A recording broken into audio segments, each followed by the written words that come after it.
So for Morrow Chapter 5, I'm just going to do another overview of the chapter because none of the questions we're able to talk about in a video because they were all very application based. So one of the things that I liked in this chapter was that it gave a lot of different strategies for learning sight words, but one of the ones that I thought was interesting that I hadn't seen before was called Very Own Words, and it has students tell you words that they're familiar with and words that they use on a daily basis so that they can learn how to write words that they're already using, and then recognizing those words. So for example, if the student eats spaghetti a lot and they want to write spaghetti as their sight word, you would write down the word with a picture on one side of a flashcard and then just the word on the other so that they can begin learning sight words. And I also think that this is a good activity to learn sight words because it gives you an insight into the child's interests, maybe things that are going on at home, and it just gives you like a better picture of the child because they're giving you words that they're already familiar with.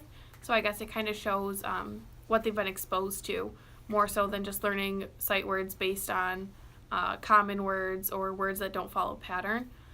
Another thing I liked was that the phonics section was covered really well. It gave us a whole bunch of strategies on how to teach phonics, whether it's direct instruction, through games, using words that you already know. There was just a large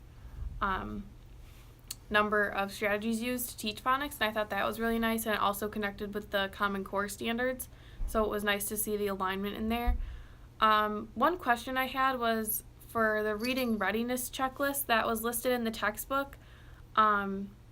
There was social and emotional development that they suggested. This is midnight.